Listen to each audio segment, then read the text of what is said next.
Villainous by its_Kingston on AU3. Episode 40. Chapter 22. Strange. Oh, score! The guys will like this, Toga said, gesturing to a truck in the parking lot, the logo on the side with a glass cup with ice on it, with the brand name being Frosted Cups Beer? Do you drink, Chaco? I'm 19. You're also a murderer. Fair. No, I don't. Me neither. This is Twice and Dobby's favorite, though, so we can surprise them. Toga grinned as she crouched down to pick the lock on the back of the truck. Damn, she's adorable. There. Toga stood up and pocketed her lockpick before opening the door. It slid up, and she climbed into the back of the truck. Come on. Ochako used a quirk to jump inside easily, and was surprised at how dark it was in there. There was 3 large wooden crates, probably 4 feet tall, and 3 feet wide and length. Toga used her knife to prop open the lid, revealing cases of beer stacked on top of each other. Nice, she mumbled, pulling the lid back down. Do you think you could use your quirk on this so we could get it back easily? Let me see. Ochako touched it, using her quirk to lift it off the ground. It's a little heavy. I can carry it back, though. You sure? I don't want to ruin our date. No, I'm fine. Wait, date? You act surprised. Toga jumped out the back of the truck and looked around. Coast is clear. Come on out so I can lock it back up. Sure. Ochako followed her lead and jumped down. She carried the crate in front of her, careful to not break the bottles. And yeah, I guess I didn't think this was a date. Do you not want it to be? Toga clicked the plod latch shut and gestured for Ochako to follow her away. I really do want it to be. I just didn't think that. Ochako elaborated. This felt like a heist. They're practically the same thing. You heist with other members of the league too? Not like that. It's different with you, and you know it. Yeah. Ochako giggled. I'm just messing with you. But seriously, when I think stereotypical good date, I think fancy restaurant and movie theaters. Guess I'll have to change your definition of a good date. Toga smirked at her. Be my guest. Ochako grinned. But I've got a good place to show you once we drop this off. Oh? It's really nice. Someone who I've known for a while, who I really like, showed me it. Damn, what did we do for you recently? Twice looked at Dobby upon seeing the crate of beer. Is this an apology for contaminating the hallway with your happiness? 'Cause I begrudgingly accept. Dobby chuckled dryly and pulled a cold one from the top. Seriously, thanks. Thanks! Twice grabbed one too, and they both returned what they were doing before. The masked man was looking over a map of a familiar building, while Dobby watched the news absently. We're heading back out, Toga declared, gesturing for Ochako to follow her. Later, crazy. See ya, hero, Dobby said, taking a swig of beer. Bye! Twice called. That's the first time he actually told me bye, Ochako said as she shut the door behind her. Dobby? Probably because he knows you carried the beer back. It always takes a little for him to warm up to new people, especially since you're an ex-hero. Toga explained, before changing the topic. Lead the way to this place. You're not gonna tell me anything about this place that was shown to you by someone you've known for a while and really like? I didn't say really for that long. Ochako rolled her eyes. Hey, if I've got competition, I'm gonna get stabby. Toga narrowed her eyes at the hero. You're stabby without competition. I'll be extra stabby. That's a scary thought. I know, so tell me. Nope. Come on, Chaco. Nope. We're almost there anyways. Really? Toga began looking around. Hey, wait! She smiled widely. This is where I brought you to see the stars. Damn, I shouldn't have told you we were close. Ochako sighed. But yeah, I do like it here. Aw, that means you really like me. It gets longer every time you say that. I don't know what you're talking about. Let's just go see the stars. Ochako shook her head playfully. Yeah, it's almost 11, so they'll be fully out, and the moon is full too. Toga pointed at the bit of the sky they could see through the barren trees. It's already almost 11 p.m.? We left at like 7 to go to the pond. I know, it got late fast. Toga nodded. It's nice getting to spend time with you, Ochako said. She held her hand out to Toga, who grabbed it and started swinging their arms between them. I like having you around, Chako, she replied. They made it to the top of the hill that rundown building sat on. It had only been just over a month since they first came here, but it seemed to change so drastically like they had. The crates that laid through the compound had been overtaken by the grass and weeds, along with the chain-link fence. Climbing flowers had turned into trails, dotting it with colorful petals, despite the cold weather. The building itself looked like it had survived yet another month of wind and weather, and stood proudly up upon the hill. The roof seemed to have shrunken in more, but the bricks stood strong against the elements. Vines that had long since scaled the side of the hole-ridden building began, spreading along the top. Soon there wouldn't be much of building left, only a shell of vines left to remind the world of a once great factory. I don't think we should go in. I'll just float us to the top, Ochako said as they approached the building. It isn't looking too good. You can say that. The vines are taking this place over. Hey, maybe Dobby will come here and burn the vines off. At this point, I think the vines are keeping the building up, Ochako said as she ducked through a hole in the security fence. Toga chuckled and followed her until they ended just outside the building. The hero touched Ochako on the shoulder before touching her own hands together.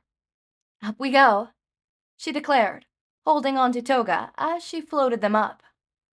Touching her hands together once again, Ochako murmured, Release, and they both landed on the roof.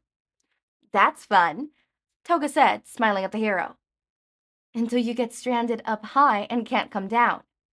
Ochako took a seat on the roof as she spoke. That happened to you? Toga followed suit. When I was a kid, I was stuck on the top of the playground. It was like 15 feet off the ground, but it seemed like 1,000 feet since I was little. My parents had to call the fire department to get me down, since I was too scared to climb down. I was terrified then, but it's kind of funny now. Ochako giggled. I spent my childhood hunting animals in secret and getting beaten up. Toga mused, though she didn't sound sad about it, more like she was simply stating the facts. Oh, I'm sorry, I wasn't trying to bring anything up, Ochako quickly said. The blonde didn't respond, so Ochako gently placed a hand on her shoulder. Himito? Toga jolted and turned to her. Oh, I'm fine, just thinking. Did you want to talk about it? Ochako asked softly. No, not really. This is too fun to ruin with sad stories. Look at the stars. There's the Big Dipper. I think that's the Little Dipper. Ochako scooted closer to Toga, so they sat side by side. Really? It looks pretty big from here, Toga said playfully, turning to look at Ochako. They were close, maybe even closer than the day at the mall. It happened so quick, and neither of them asked this time. They just planned it, or could somehow read the other's mind. They'd both learned it, meeting in the middle for a kiss. It was nice, Ochako thought. She had nothing to compare it to. Toga was in the same boat, and despite her confidence when it came to practically everything, she was nervous. It lasted for what felt like minutes, but was more accurately only a quarter of one. Ochako pulled away first, breathing harder than normal. She looked over at Toga. The blonde is smiling, and Ochako figured she was too. That's how they stayed for a while, staring at each other and smiling, like love-struck fools. Ring, ring, ring, ring. Aw, they're so cute. I love them.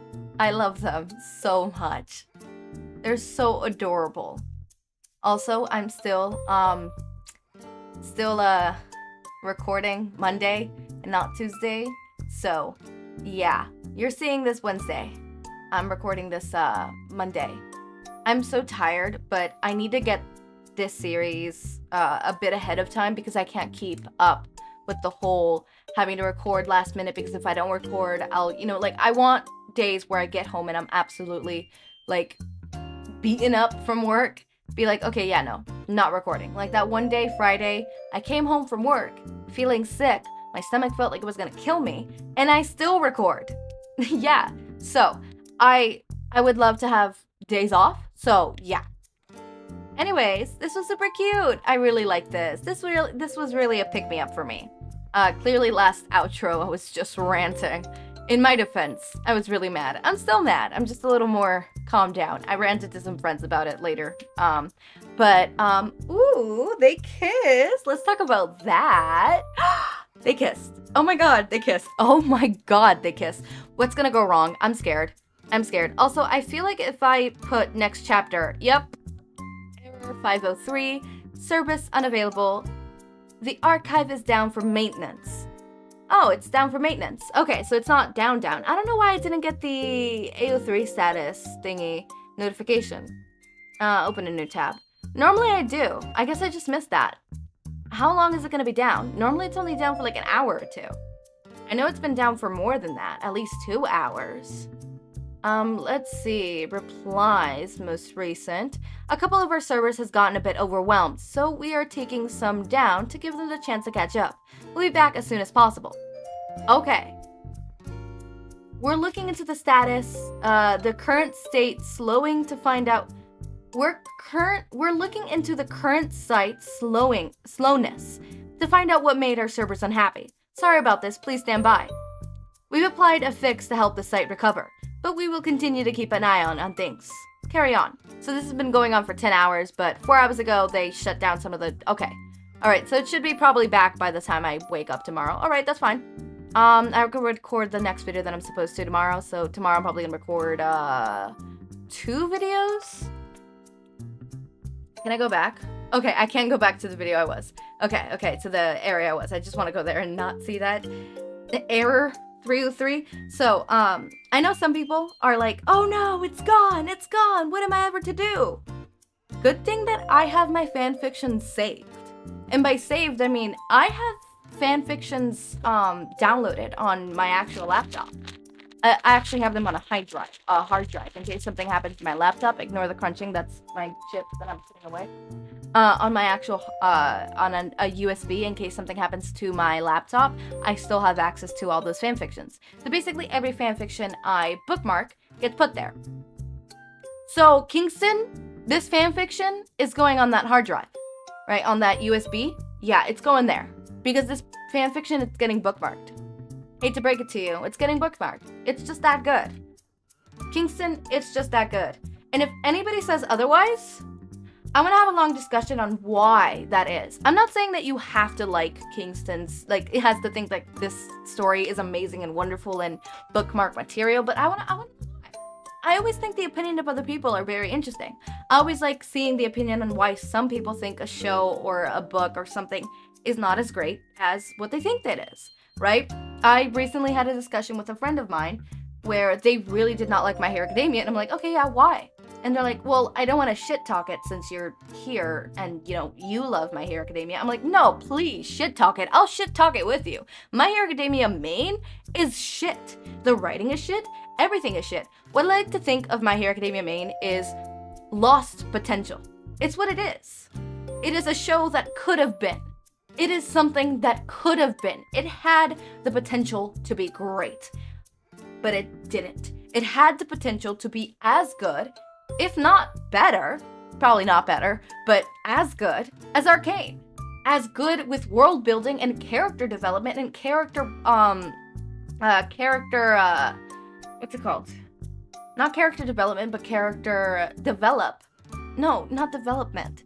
Just characters in general. Well-developed, full, three-dimensional, believable characters like Arcane. But that didn't happen. Instead, we get shells. What I will give Horikoshi is, he has a good way at throwing the essence of a character. We get the essence of Toga, and from there, the fans could take this. I mean, I've seen fanfictions where Toga is portrayed and is actually given a three-dimensional look. This Toga is given a three-dimensional look. This Toga feels believable. I'm not gonna go back to the psychology of it, but this Toga feels believable. This Uraraka feels believable. Those are the two characters that are most developed in this story. Obviously, all the other ones act like side characters. I'm not saying that every story has to have even the side characters fully developed and not just seem two-dimensional to be, good. No, that's not the point. The point is that your main characters should be fully developed. Deku, the main character, doesn't seem three-dimensional. Not till the later seasons. And even then, it's like barely touching the root of three-dimensional. I mean, the most in a series, the character that's supposed to be the most realistic, the most developed, the most three-dimensional, right, has to be the main character. If it's not the main character, you're doing something wrong. Why isn't the main character?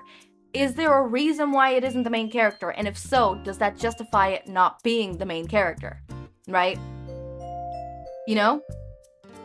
But in My Hero Academia, there is no reason why Izuku shouldn't be the one at the top there. So why the fuck is Bakugo the one there? He is the most three-dimensional, and you cannot tell me otherwise. His character development, the way he thinks, the way he processes, it's so fluid and dimensional. Do not get me wrong, Izuku's also three-dimensional. He's not a flat character. But he's not there. He's not there yet. I've seen him be more dimensional in fanfictions than I've seen him in My Hero Academia main. Right? And then there's lost potential characters like Aizawa and Eraserhead. That's the same person. Aizawa and Asashi. Those characters lose their potential. They lose their whole thing because they're pushed to the side.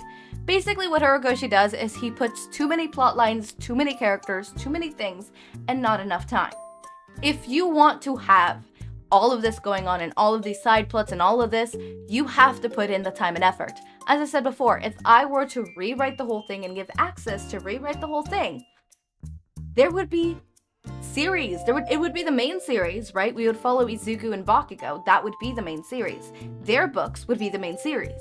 Their fan fictions would be the main series, the main plot.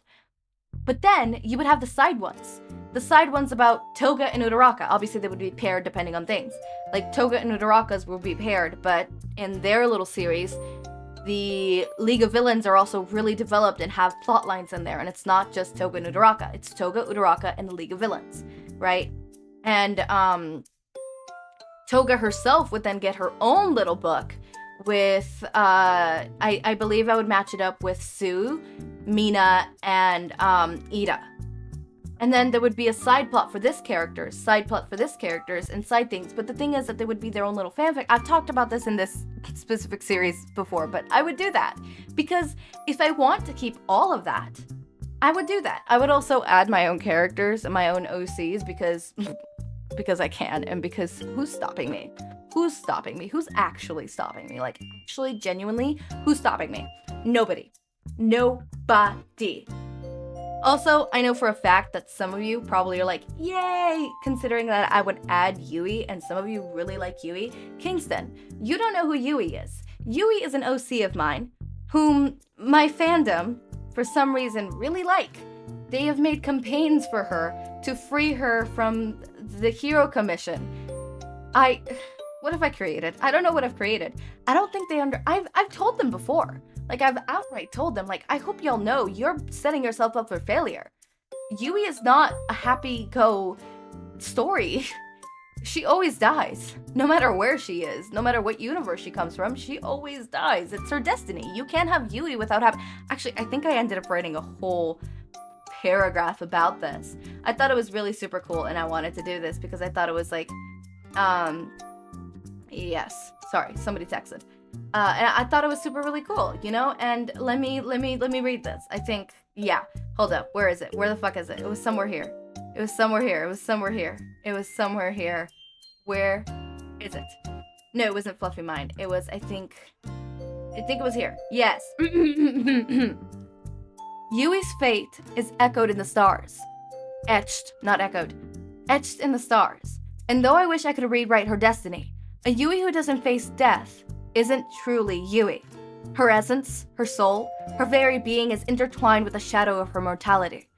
It's the knowledge of her limited time that fuels her every breath, that enlights the fire in her heart. She lives fully, vibrantly, passionately, knowing that her days are numbered. Yui might be dying, but she is truly living, with every heartbeat echoing the beauty of her, I say that, but basically just short existence. Without death, the Yui you know and love isn't Yui. She might have the same name and look, but the bubbly spirit, the vibrant soul you cherish, would fade without the shadow of her mortality. It's death that shapes her, defines her, makes her who she is. The limited time is what breathes life into her every action. Death makes her Yui, so she must die to be Yui. I wrote that like at 3 a.m. of the night, like 4, actually no, it was 4 of the night, but yeah, no, I don't know why you guys like Yui. I'm telling you, you're setting yourself up for heartbreak, because she will never, ever not die before the age of 25. She is destined to always die. She is destined to always be terminally ill. She is destined to always know she's dying, whether it is because her own quirk is killing her, whether it is because she has a quirk illness that makes it so that her quirk is turning against her, whether it is she has an actual illness that is slowly killing her, a terminal illness, or whether it is she knows the day she's going to die and how she's going to die, and or maybe not how, but just the day she's going to die, right? No matter what, Yui always dies. Always. That has always been her character. It is always what fuels her. As I said, she won't be her bubbly person. I didn't say that in the message, but I'm going to say this next part, and I didn't say it in the message, which is a Yui without death lingering is a Yui who's depressed. In an essence, Yui's character, well, in the heart of it when you see it, it's like, oh yeah, manic pixie dream girl, right? But deep down, which, again, the reason why she's dying, I find it hilarious that I made a character based off of Manic Pixie Dream Girl. The whole trope of a Manic Pixie Dream Girl, how they pop up, they make the character super happy, super nice, they're super bubbly, they're super outgoing, and then they disappear. Yeah, that's in essence who she is. I created her with that trope in mind. She is a Manic Pixie Dream Girl. She appears in your life, she lifts up your spirit, she makes you, happy, changes you from, shy, whatever, like, she helps you. She is super outgoing, and then she dies. She leaves. She dies. She doesn't just leave, she dies, right? But without that, without the Manic Pixie Dream Girl, there is moments, mainly the people who see this are my friends who I roleplay with, since we do My Hero Academia OC roleplays, and this is where she originates from. Is she's three-dimensional. She's an OC that I've had for years and that I've been role-playing with for years. She's super dimensional. What's it called? But when she's not having her really big moments, she's depressed. She's sad. She's iffy. Before she's, seeing her death, like, yeah, sure, she's still bubbly, she's still happy, kind of, whatever, but it's not to the extent that she has it now. It's not to the extent that she is how you guys know her. But sorry, I'm going on a whole rant. Never mind. As always, my raindrops, make sure to eat, sleep, drink water, take your meds. Have a wonderful day or night. Link to my Discord server and socials are down in the description. Subscribe to see more of my content, and thank you so much for watching.